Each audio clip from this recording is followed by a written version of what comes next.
All right, fantastic. Thanks, Mohammed, so much for joining us. From City to Clinical Doctorate is the title of this talk. Very excited to see you. I think we've been seeing each other lately quite a bit, but it's always wonderful to see you.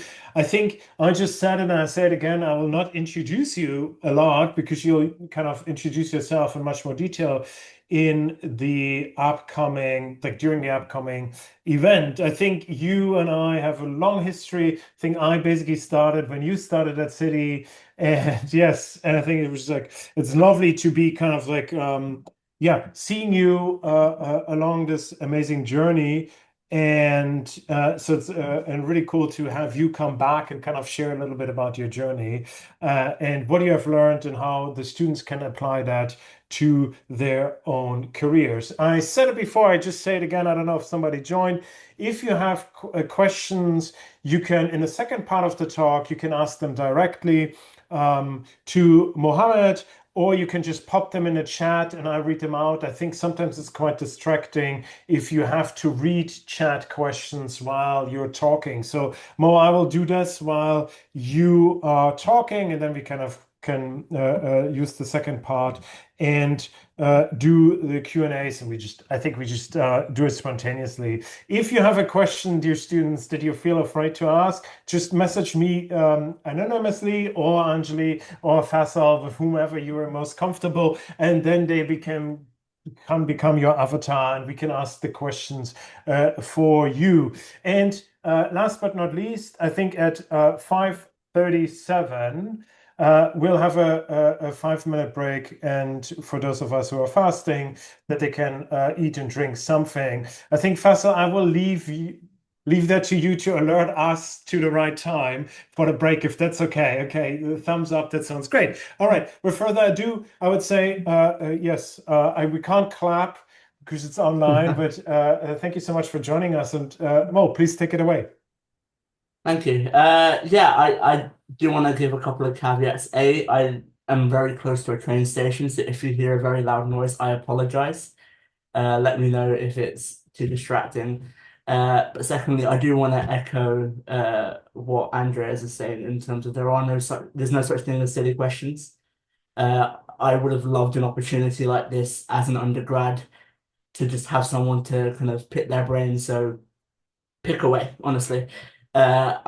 What I'm gonna do is I'm just gonna start off by talking about my experience, my journey from kind of where I started at City and how now I am kind of on the doctorate for clinical psychology at Surrey University. So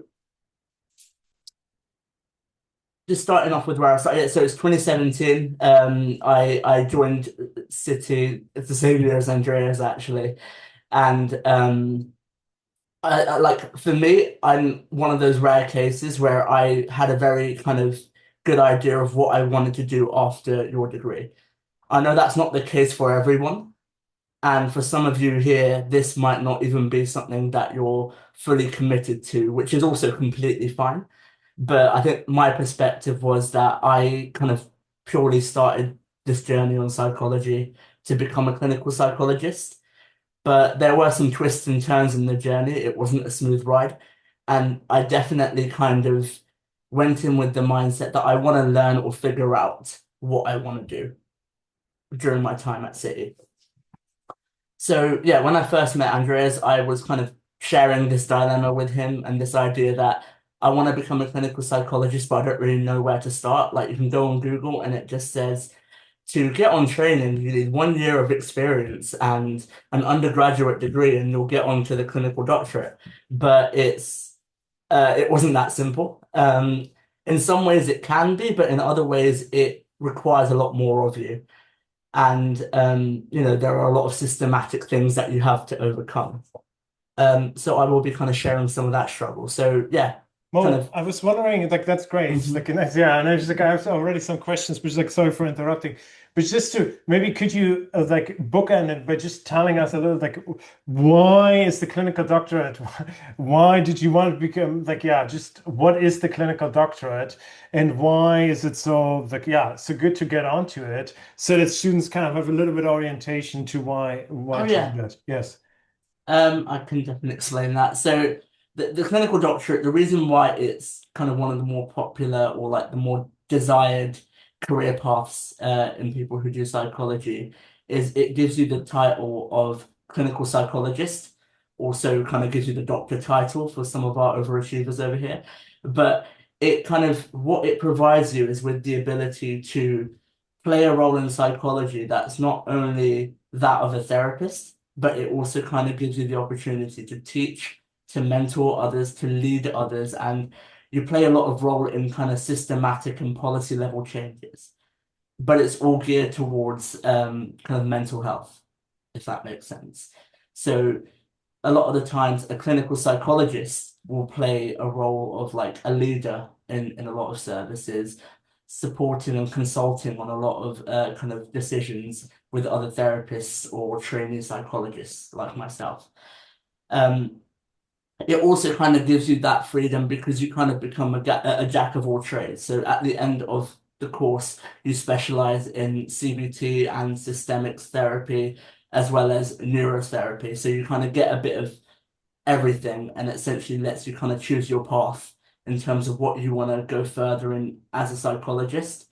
Whereas other kind of specialisms like becoming a CBT therapist or even becoming a researcher, you only specialize in that one particular area. So the clinical psychology doctorate kind of gives you that freedom to be like, I can do a bit of everything and I can fit into kind of most molds. Okay, Yeah, fantastic. So I think now we know why we want to be on a clinical psychologist doctorate. And you yeah, said you were 2017, you joined, you had always had the idea to become a clinical psychologist or maybe do something with mental health. And then, yeah, like what yeah. happens next? Yes. So for me, it was also coming from a place of like, yeah, I wanna be able to do kind of make as much change in psychology as possible. And I saw clinical psychology as one of the kind of routes for that because as you'll learn as I talk about it more, but I'm a big advocate of kind of mental health in minority ethnic groups, especially kind of Asian men. I find that kind of quite interesting. Being an Asian man myself, I've seen a lot of kind of people around me, friends and family, go through mental health difficulties and not really know what's available to them. Even now, friends, kind of who've grown up with me, they don't know what is the right path through to therapy. And I kind of want to become that advocate and that mouthpiece for that. So a lot of big dreams here. I'm not kind of anywhere near them yet, but I'm definitely making progress. But yeah, in 2017, when I met Andreas, he kind of really made me sit with that idea of what is it then I have to do to get there. And one thing we established was you need that kind of 1 year of experience. But we also looked into the fact that a lot of jobs after psychology sometimes kind of expect you to have experience already. So most AP roles nowadays, especially, require additional experience on top of your undergrad. So that's where kind of the idea came that I do a placement year. And then we also thought about the other aspects of clinical psychology, which is like research. And this is where kind of I sweet talked Andreas into letting me volunteer as his kind of honorary research assistant. And I learned a lot about research with there. Uh, because of kind of I was shown like all the stages of research, even if it's on an academic level, it's very similar to the clinical side of things as well. And both of these things really helped me on my journey. So in my first year and second year, I kind of did the degree as normal. And in the third year, I went on a placement year to work in a learning disability service as an honorary assistant psychologist. This was unpaid, which is kind of one of the like greater difficulties in getting experience as an undergrad. Um, like I wasn't paid for my honorary research role, and I wasn't paid for my AP honorary assistant psychologist role either, which meant, someone who's come from a kind of working class background like myself, I had to also supplement myself with an additional job. So that's what kind of made my journey particularly tough. Like there were times where I was doing all three and basically was working 6 days a week. which can be really tiring. It can be demoralizing, but I did learn a lot during this period. And I wouldn't change it because I think you have the most freedom to try different things whilst you're a undergrad. Once you kind of complete your degree, a lot of the times people feel this kind of sudden pressure that I need to get into a career path or I need to figure out what I need to do and I need to kind of commit to it.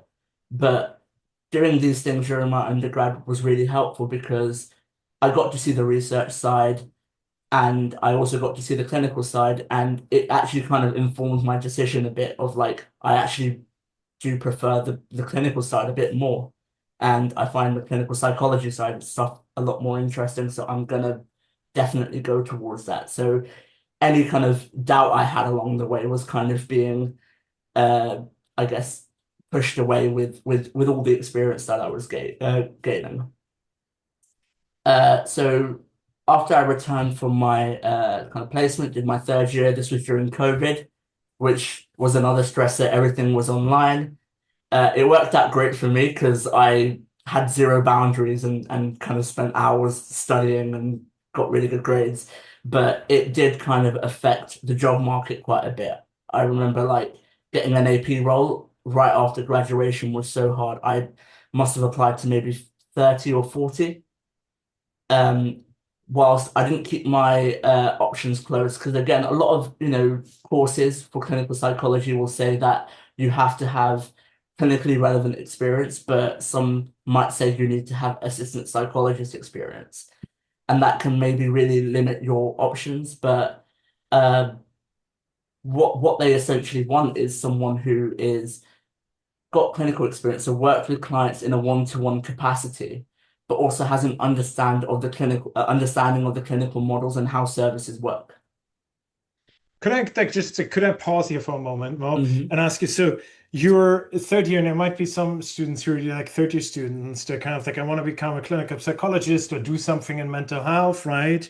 And so at that point, like what options are you considering for your next career step? So you said, yes, after I graduate, I need this 1 year of experience with my degree. So you need to kind of basically do something mental health related with you in order to get on. But you knew kind of that might not be enough, right? Mm. Um, what options were you considering? Like you Uh, said, you applied for AP roles, assistant psychology roles. So this is a graduate level a job. What else did you kind of like? What were plan B, C, D? Did you only have plan A? I knew sticking to plan A wouldn't be sustainable because, again, like I said, after COVID, everyone was looking for an AP role and it was really competitive. Um, so I did have plan B, which was becoming a psychological well-being practitioner, which is doing a training year with UCL, and then you kind of do yeah, you become a PWP, which I'll explain a bit more in a bit detail later on. And then plan C was like, if all else fails, I still need a job. I don't want to continue working my retail job, and I want to kind of get my foot into the clinical world. I was looking at kind of support worker roles.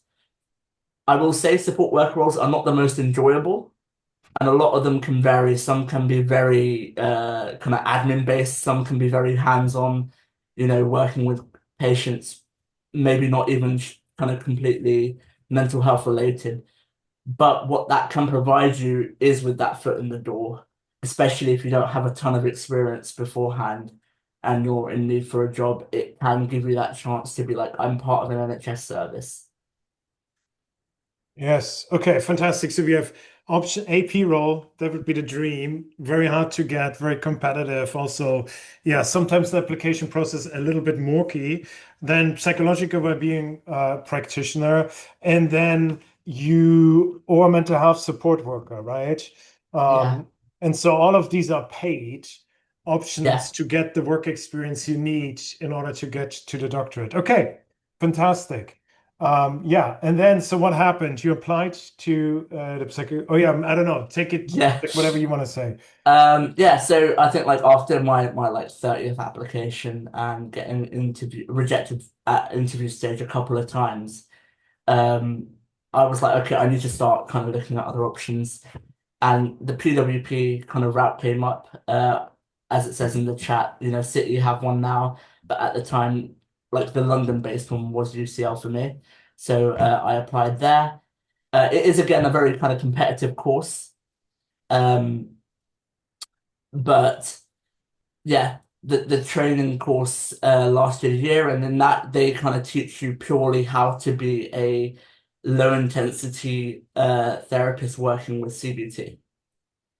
Okay, So could I just like so there's like we have psychological well-being practitioner Anjali. It was so nice to put something in. Just I think for me, I remember the first time I listened to somebody talking, it was like so many acronyms, yeah, abbreviations, and so forth. Okay, so that's great. So you it sometimes it used to be called low intensity therapist, right? That's kind of like if people talk about low intensity therapy, is that what they mean, psychological well-being practitioner? yeah, typically Okay. that's what it means. Yeah. Okay, so if you're like sometimes you come across these both of these terms, and so just so that students know. Okay, so you applied for that at UCL. Woo. Yeah, I got in.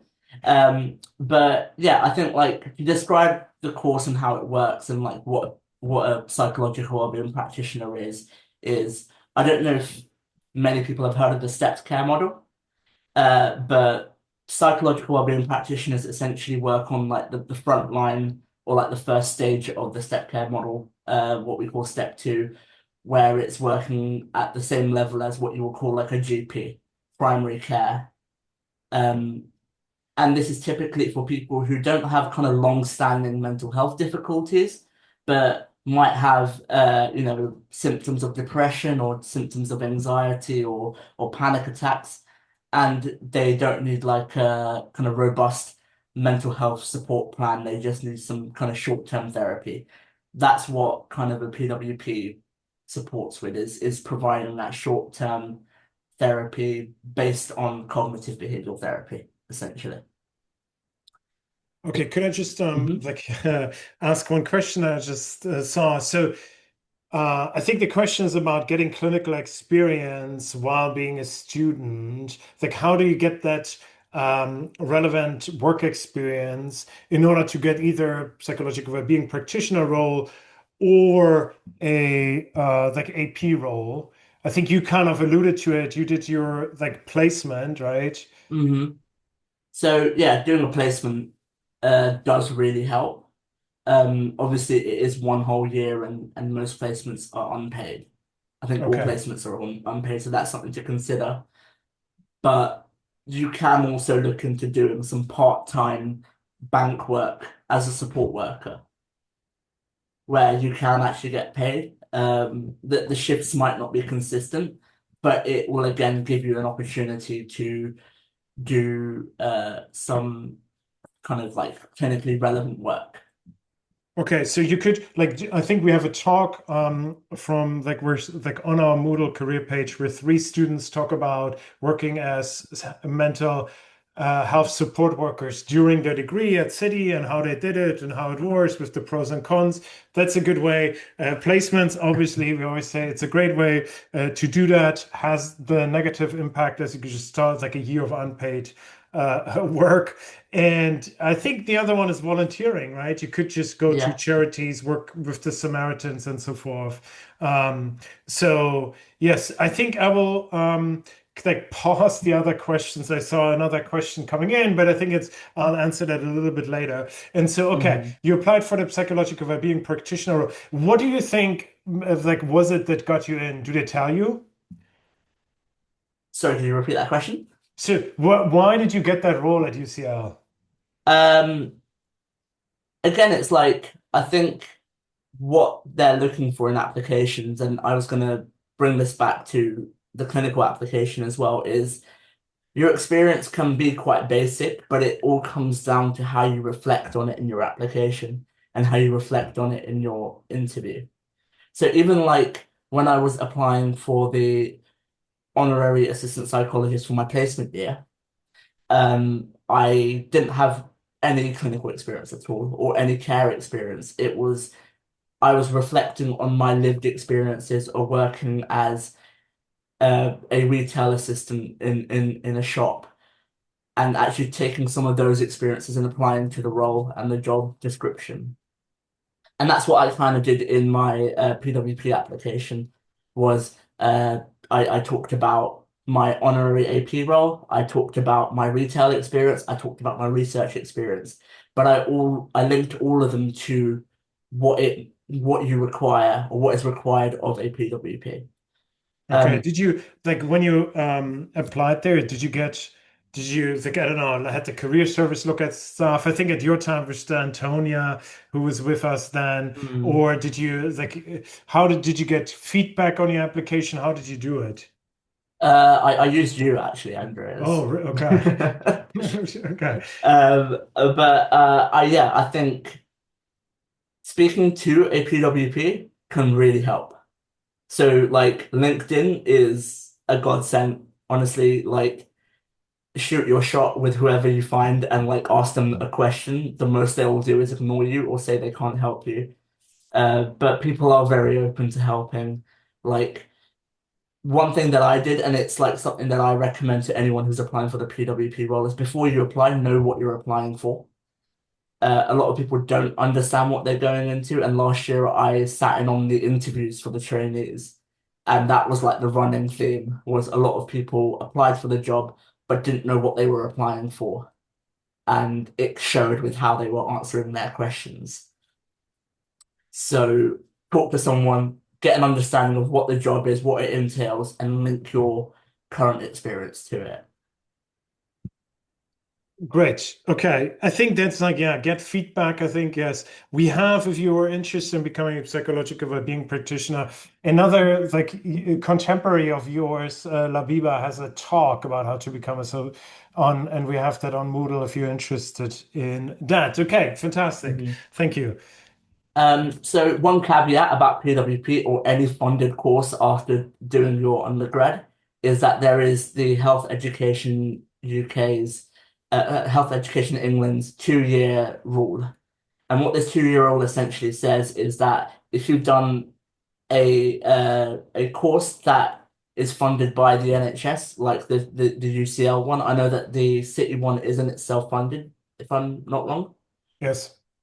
So that rule doesn't necessarily apply to cities one, but the UCL one it does. But you are then barred from applying to any more funded courses like the doctorate for at least 2 years post qualification. The reason why they're doing this is because just to keep retention to people actually stay in the role and actually contribute towards the role instead of kind of just using it as a stepping stone because the NHS is spending a lot of money on you to be trained. So it makes sense. And I kind of joined the year that started, essentially. So what I kind of did at that time as a PWP was, did my first year as a PWP just to kind of get acquainted to the role, get used to being a therapist, because that's what the PWP gives you the most. There's very little research experience in it, and there's very little kind of other aspects like teaching and stuff like that. It's purely therapy. And I think it's a very good way of telling whether you can do this or not, because it is essentially a marathon. I was seeing around 6 to 8 patients a day, and kind of at times back to back.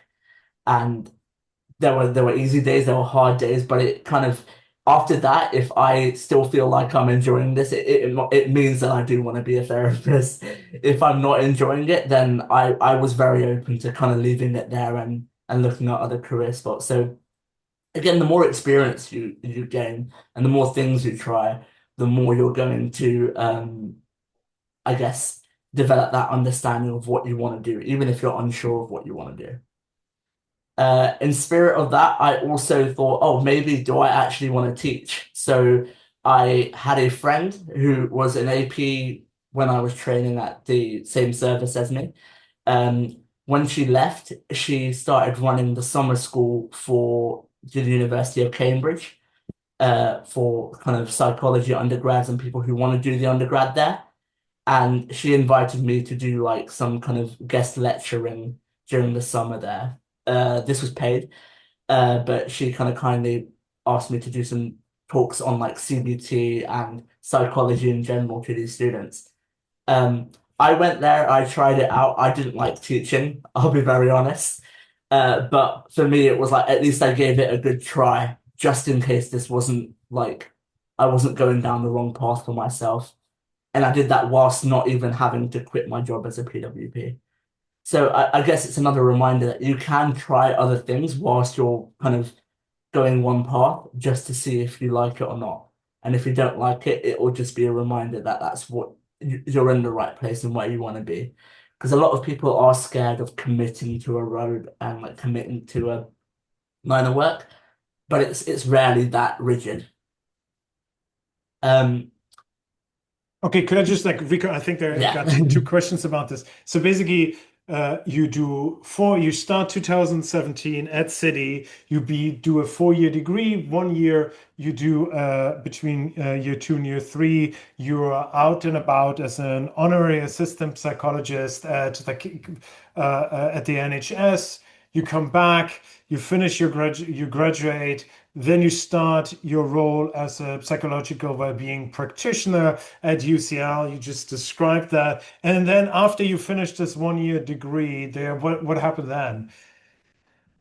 So yeah, like I said, I was kind of I just stayed as a PWP for a year, just kind of gave myself that time to experience that PWP life, as well as teaching in the summer. And then for me, it was like, okay, so I want to start applying for the doctorate, and I, started thinking about, okay, what could be possibly getting in my way. So, like I said, a clinical psychologist is a leader, they're a teacher, they're a therapist, but they're also a researcher. So those are like kind of the main four areas. So for me, logically, the next step is, okay, so I need to get into leadership. Before I kind of got to that stage, I applied for the doctorate that year and I got rejected by all four unis. It happens even with a ton of experience, but for me, I don't think it was the lack of experience that got in my way. It was how I was kind of thinking about the application because the doctorate application, which I'll talk about in a second, is a lot more reflective and a lot more personal than other job applications. It makes us really think about our identity and who we are. But I was like, okay, I don't want to stay as a PWP for another year. So I applied for the senior PWP role, which is less clinical responsibility and more you're managing and supervising other PWPs. Um, I Can I got, ask you one yeah, question? Okay, maybe just like, sorry, go yeah. ahead, explain what you say. Because I'm like the other thing is like, okay, go ahead, explain what senior PWP is, and then I want to ask you a question. So I was supervising like six therapists, providing like kind of 1 to 1 hour long supervision weekly, where they'd bring their caseload to me and I'd advise them on how to treat their client or how to deal with certain problems. I've been there long enough and I understood the service long enough to feel confident enough to do that, but you also do get sent on training. They're not going to throw you in the deep end for that. But the other thing is that three of those people were trainee PWPs. So if you were to become a trainee tomorrow, you would most likely be supervised by a senior PWP, which is quite nice because they're quite close in experience to you, and they've like kind of done what you've done maybe 2 or 3 years prior to when you're doing it. But it also kind of gave me a lot of experience in like, I guess, being boundary, being responsible telling people, sometimes laying down the law, but also being a manager in the sense of like, I need to check in on people's well-being. I need to, appear as someone who is kind of caring and kind and actually gives a crap about other people that I'm working with. Um, so it gave me that very interesting perspective that I don't think I would have had I gotten onto that doctorate that year. Okay, great. So I mean, in some ways, my question is like the one question I have is like you're senior psychological well-being practitioner. You're earning good money, decent money, right? Yeah.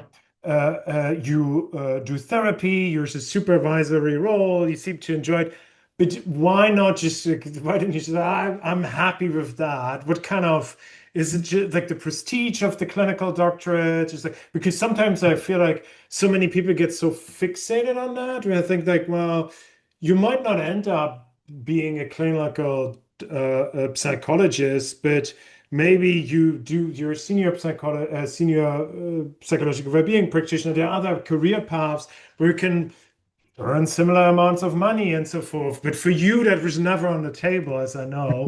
But why? What is it then to kind of say, okay, I want to do another like round of education in some ways? Yeah, I don't know why I'm joking. But I think like, like I'll be honest, I was getting paid more as a senior PWP than I am right now as a trainee psychologist because I'm outside of London. Mm, And that stuff matters, unfortunately. The closer you are to central London, the more you're getting paid. Uh, so yeah, that was definitely a thing I had to consider taking that pay cut, and I had to move out for the doctorate as well. But to answer your question, why didn't I just want to stay there? It was essentially this idea that I'm getting a lot and I am feeling fulfilled, but for me, my higher goal is to kind of take that leadership experience to a different level and be more influential in the field of psychology. Um, which that's what it was gonna kind of stop me from. And the fact that I'm only kind of specialized, still at this stage, still specializing only in low intensity CBT. Uh, mm, and at the time I was kind of going for the doctorate, I was offered the high intensity course, mm. but Wow, I I didn't know that. rejected. That's okay. Can you just like we have 2 minutes? Can you tell us high intensity course? That's great. I want to ask you about that. So that's kind of like quite an tempting offer, isn't it? Tell us a little bit about high intensity. Yeah, it's super tempting. And like, I think if you're happy with, just being a therapist, it's like one of the best deals ever because what you essentially do is 1 year of training in high intensity CBT methods where you learn more in-depth and more complex mental health difficulties like OCD and PTSD. Um, and after that year, you're a qualified CBT therapist and working at band 7, which is like the higher bands in the NHS, and you're earning really good money. It's a good deal and it's a good career path as well. Because you can go private and kind of it's a respectable pathway to go down. But again, for me, that desire to become a jack of all trades, be more leadership oriented, I wanted to do more in kind of the clinical realm and as a clinical psychologist. And that's why I ultimately turned it down because that was always my kind of goal in the end. Okay, fantastic. I think we're getting close to our break. I just want to say that this is another really interesting route. Right? You can become a senior psychological well-being practitioner. You earn good money. Then you can become a high-intensity therapist. You earn good money. Might have a really good career, a satisfactory career without ever becoming a clinical psychologist. I just want to say that there are more paths out there in the field of mental health than the clinical, even though this is the title of the talk. Okay, Faisal, how are we doing? So yeah, this is exactly the perfect time to take a quick pause, so if everyone's all right with that, and we Yes, can we get do back five to. minutes pause, and then Mo will tell us about whether or not you should do a master's as a little cliffhanger. Okay, okay. All right. See you in Yeah. 5 minutes.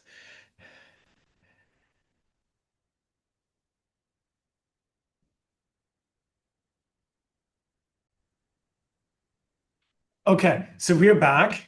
Um, I think we're kind of like coming now to getting onto the doctorate. I think Anjali shared Yeah. a story where she said she knows a person from last week's event who tried it 4 times. I think you tried it twice, right? Yeah. Which is relatively few attempts. Congratulations. So whatever you did well. I know that others, like I think before, and oh, what was Amanda? She used to talk. I don't know if you remember her talk about how to become a clinical, and she also had like three or four. And she basically said like one year I didn't get any, and the next day I got four invitations.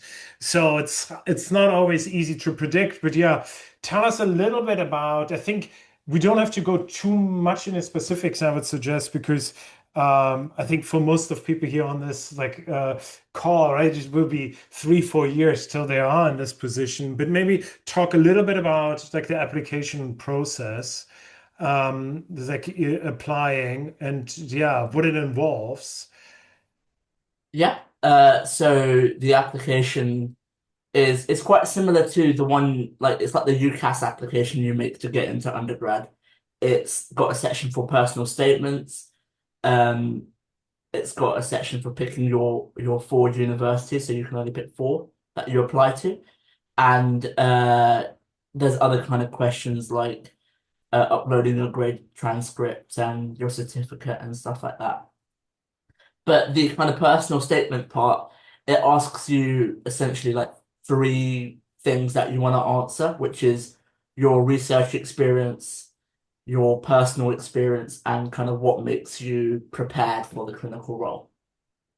Uh, just to kind of give a very kind of quick summary of what I learned about doing this Yes, process please. is right now, the way clinical psychology is headed, it's all about personal identity and talking about something called the social graces.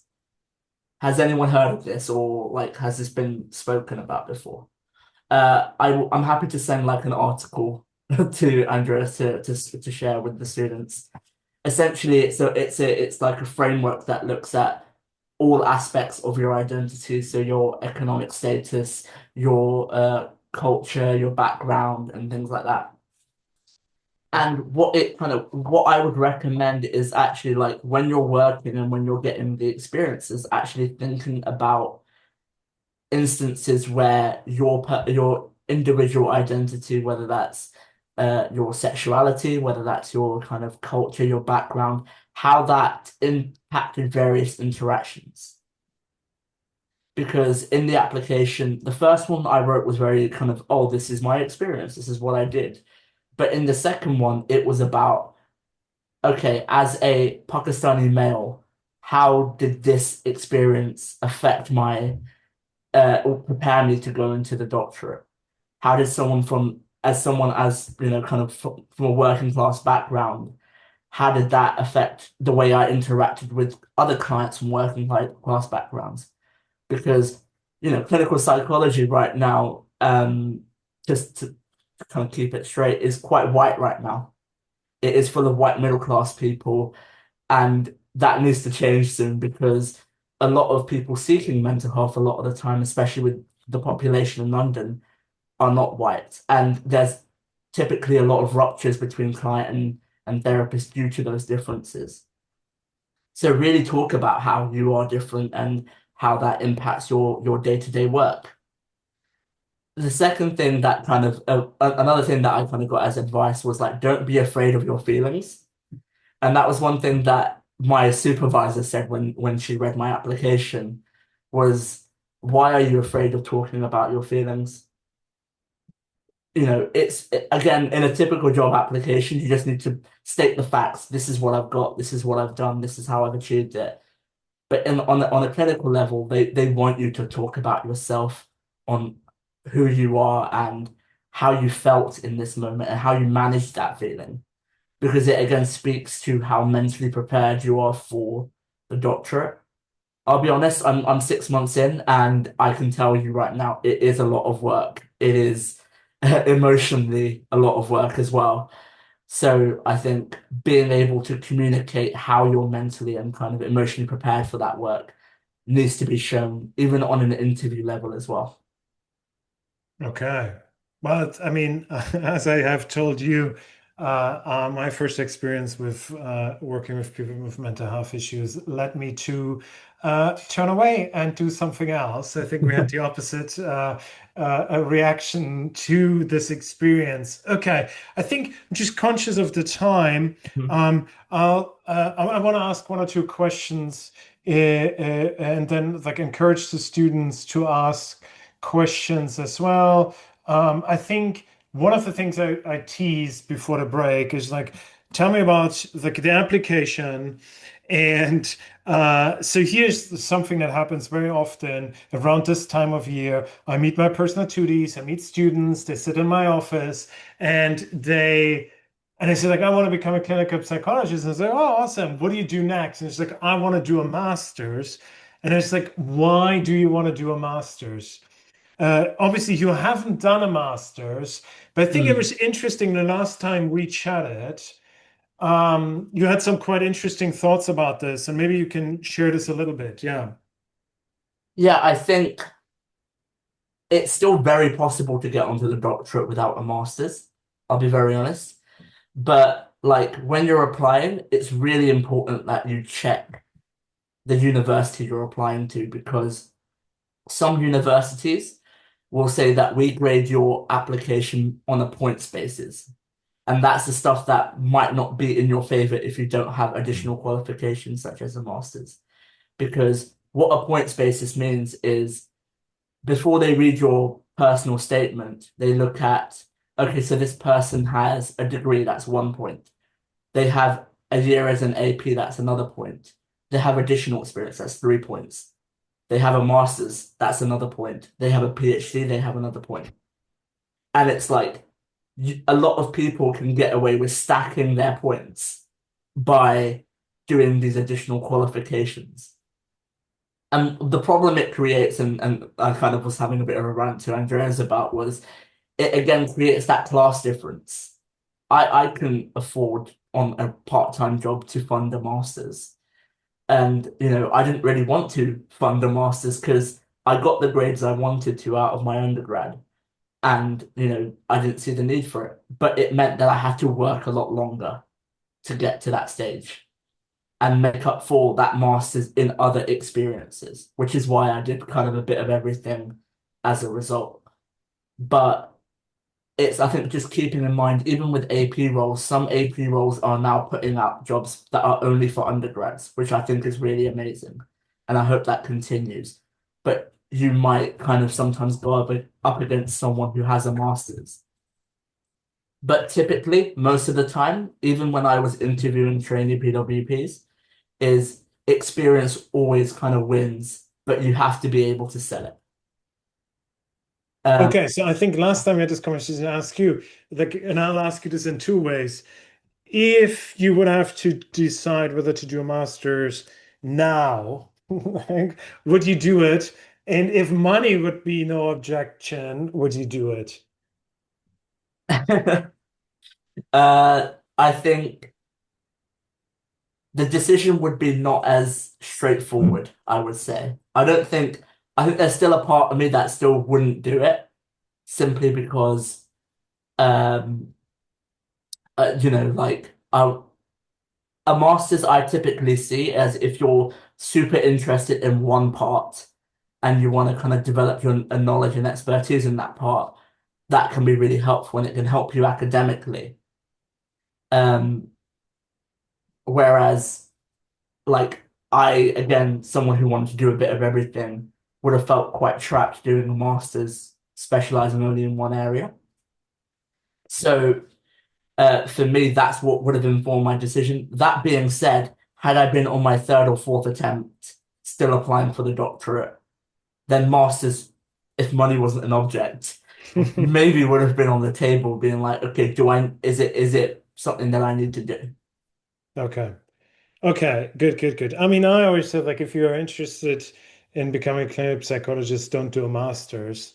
Because I think, yeah, especially if you don't have any working experience, Yeah. You can't make up for that. The master's is like it's not essential for most universities. You don't need it, and it's expensive, and you kind of learn what you then later learn on a doctorate. So, okay, I think I just want to address one quick question. I think just for summarizing a little bit, like you got some research experience and you got some work experience during your degree, not some massive amounts of work experience because you did the year-long placement.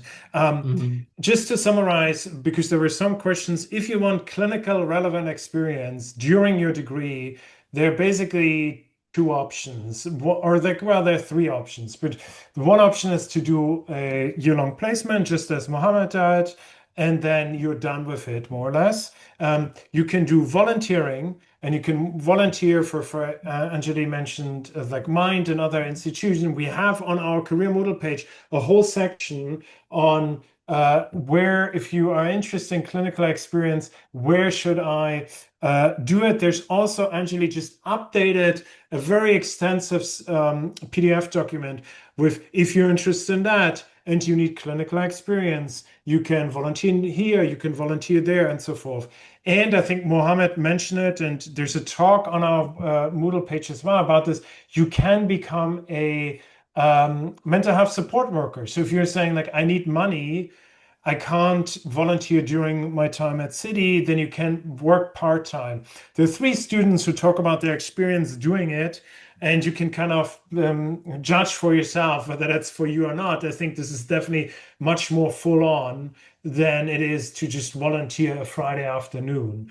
Um, Research experience, we have the Psychological Research Excellent Program Prep, which runs in year two.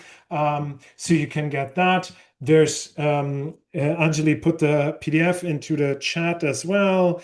There's also a section on our Moodle page, how to get research experience. So Mohammed just approached me and said, "Hey, I love your research. Can I get start working?" So there was no organized by university, and that's how I got my research experience as well. Um, Yeah, yes. I So, just oh wanted to yes, add okay. to There's that a quickly. question. Sorry.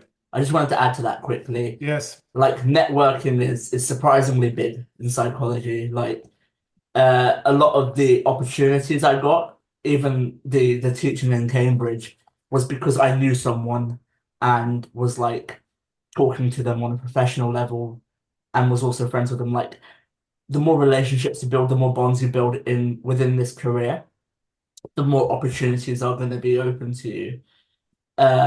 Not that you get kind of preferential treatment or anything like that, but sometimes if you just get it through someone's kind of ear that, oh, I'm interested in this, you might pop up in their mind when that opportunity arises and they might give you a shot for it. But it is about kind of using things like LinkedIn, going to events like this, uh, and kind of doing like various other things outside of that to get to meet people in the industry as well. Yes, and I mean, you seem to be the prime example for that because I mean, 8 years later, we're still talking, right? I was your personal tutor, right? We still have a connection. I think along the way, you needed references, and I was always super happy to write Mohammed a reference because A, I was a fan of his, and B, I knew him very well, right? So, and I think like, oh, he volunteered to work in my lab. Now I really want to volunteer sometime to help him advance. So there's a little bit like, and people like to help other people. And so I think it's like the value of having, I think when you apply for psychological well-being practitioner, AP roles, all of that, somebody will ask you for a reference or two. And so it's worthwhile kind of, being mindful of the relationships you built along the way. And just, yes, I think it's often underestimated. And just chatting about it, it's like, oh, what have you heard? Oh, I heard this, I heard that. So, yes. Okay. Any other questions from the students? Or Faisal, do you have a question or a comment? I think me and Anjali already chatted. So yeah, I do have a quick question. So Mm. at the beginning, Mohammed, I remember you mentioned, and first of all, thank you for the chat. It was so enlightening. It was so nice to hear that pathway from city to what you're doing now. So thank you for that. Um, but also at the beginning, you mentioned how you wanted to be kind of like a beacon for the South Asian community. And so, like now, in terms of the clients that you're seeing, what kind of makeup is it? What kind of clients are you seeing? What's the background? So because I'm working like kind of very south Surrey and kind of like Sussex area, it's not super diverse, Right. but like it's because the people living here aren't super diverse at the moment. That being said, for me right now, the goal is to kind of get through the course, but I am still trying to help the community in different ways, like doing talks like this. And I also am supporting with Shah Alam's uh, as it mentoring voices. I'm supporting a kind of person from a minoritized background with their application for the course. So there are other ways you can give back whilst you're in this stage, but right now I'm at the mercy of sorry. Okay, yes, yes. Well, that's the punishment for leaving London. Yes. Yes. Okay, fantastic. Oh yes, this is fantastic. Thank you so much, Maria.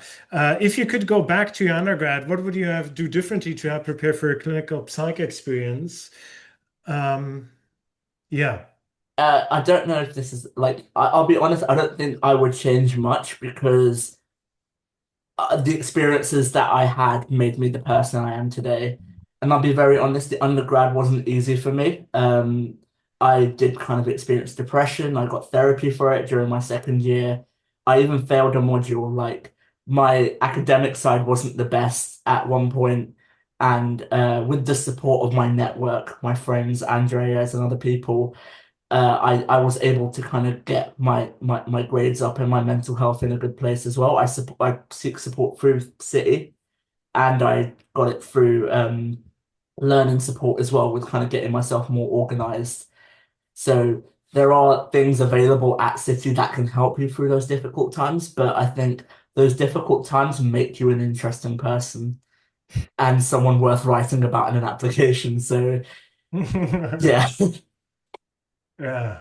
Okay, fantastic.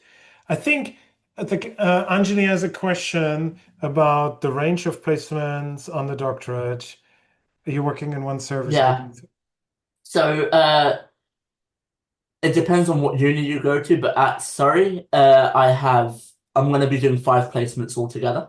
So first year is my adult placement, where it's going to be focused purely on CBT.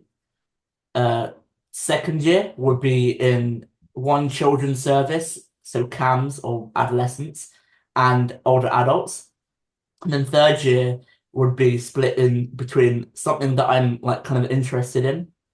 I'm considering Prism for some reason.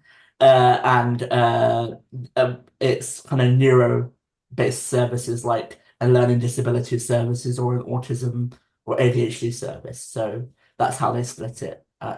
Sorry, but Okay. other So units are could different. we, like, there's a wonderful question from Michelle. Can I give my answer first and then you tell me if I'm wrong? Okay.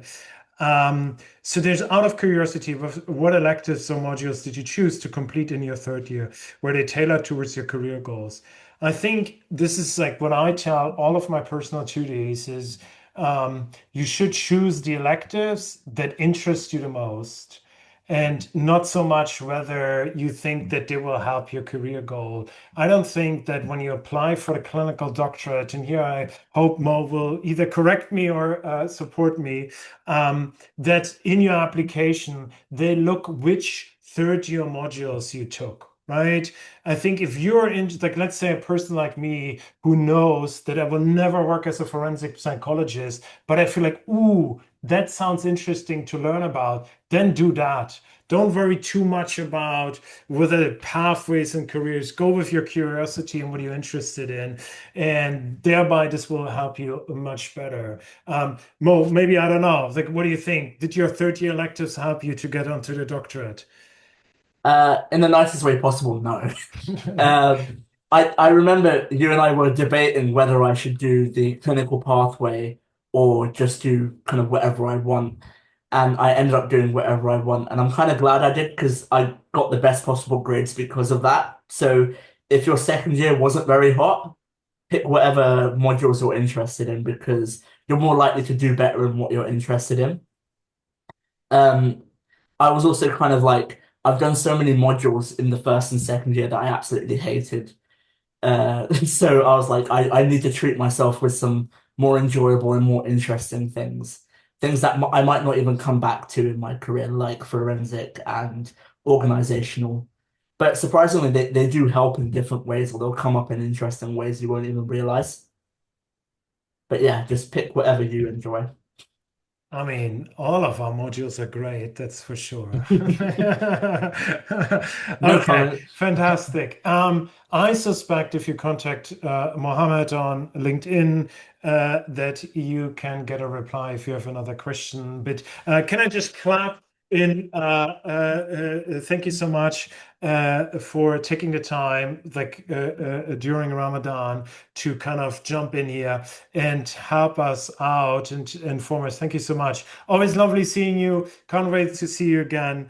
And yes, talk to you soon. Yeah, thank you.